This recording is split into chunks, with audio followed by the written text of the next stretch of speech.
Despite some general confusion as to whether Edge or Daniel Bryan is supposed to be the good guy here, SmackDown delivered once again with a brilliant show, continuing to build towards WrestleMania, adding extra matches and decent wrestling quality as well.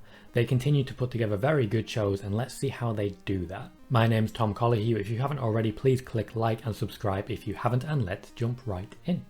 The show opened with Daniel Bryan cutting the standard Daniel Bryan promo. However, this time he was taking a seat in the ring and refusing to leave until he was able to work his way into the WrestleMania main event between Roman Reigns and Edge. Roman Reigns would leave him be, however Edge would not, coming down to the ring wearing full heel face and essentially just shouting abuse at Daniel Bryan. Bryan would take it personally, attack Edge first and be put down by a spear. That spear would be the start of a number of spears over the night. Adam Pearce would promise that by the end of the night, we'll definitely know what's going to happen in the main event of WrestleMania. They are very much formalising the fact that this will be the main event of night 2. This was much better from Edge, who's been really struggling to find his place in this storyline and in fact in this division since returning at the Royal Rumble. Yes, he got the win, but ultimately going forwards, Daniel Bryan is a much more interesting and relatable storyline. Edge now, though, has new context, so the fact that he's been bullying Daniel Bryan backstage now works in his favour. Our first match was a rematch between Seth Rollins and Shinsuke Nakamura, and this was an extremely high quality match. I, watching it, felt like maybe they had been told they didn't have very long, because they were flying through all of their moves, all of their signature offense, and making it look really good by really laying it in. They did not mess around. A little bit of strong style, very fast tempo, really enjoyable, easily match of the night. However, Seth Rollins did pick up the clean win again in this Fastlane rematch. As I originally expected during Fastlane, Seth would attack Nakamura after the bell had already gone, continuing the beating so that Nakamura had to be saved by Cesaro.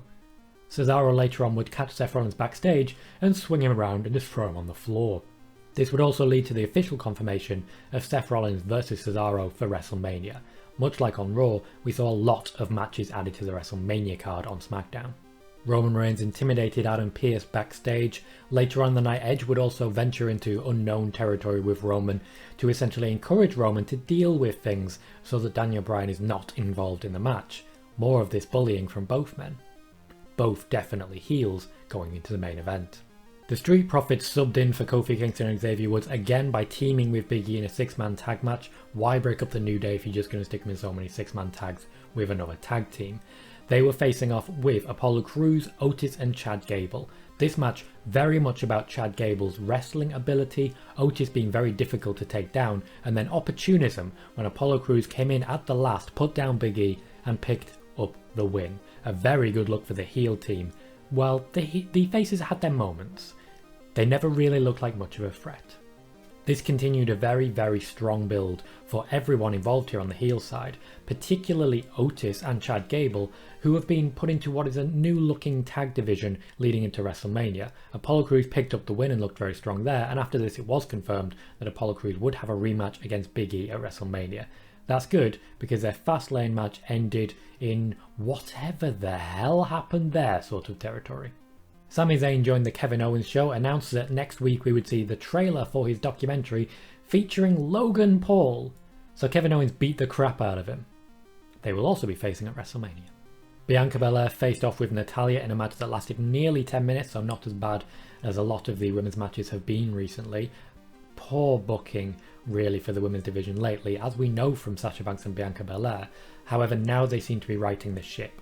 There was no mention of Reginald. The two women got physical during the match. Sasha Banks was on commentary, gloating, being overly enthusiastic, overly sarcastic, and really self-obsessed.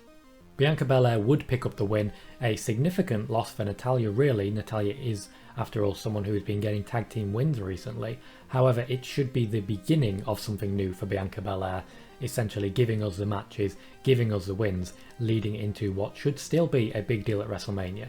Personally, given the fact that the storyline between Bobby Lashley and Drew McIntyre has been diverted to The Miz and Sheamus all the time, I would rather see this main event night 1. In what was technically our main event as the last match of the night, Dolph Ziggler took on Rey Mysterio to continue the build to that tag team fatal 4-way at WrestleMania. A very high quality match. Dolph Ziggler hitting a huge powerbomb into the Thunderdome on Rey Mysterio. Rey really flew during that. And then after the break, we were back to a regular match. Very athletic, very high flying, very high tempo. Robert Roode and Dominic Mysterio did get involved on the outside several times. Really good storytelling, really quick, really sharp, really well done. Our final segment lasted 5, maybe 10 minutes. The 3 potential competitors at WrestleMania came down to the ring with Adam Pearce, and Adam Pearce announced that we would have a triple threat match at WrestleMania.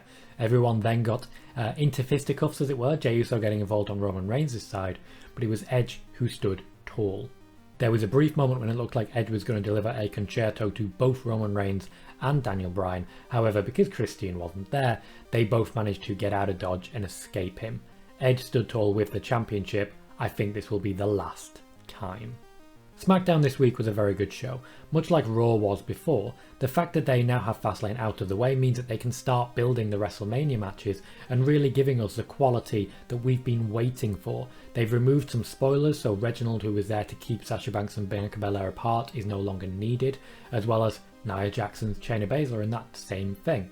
Daniel Bryan was originally going to be a spoiler, however he is now in the main event of WrestleMania and it is very well deserved. Meanwhile, Edge looks more like Batista, in fact the Blue-tista, given that he was blue last week, let's call him Bledge, as we go on every single week. Please remember to click like and subscribe if you haven't. I've been Tom Colohue and thank you very much for watching.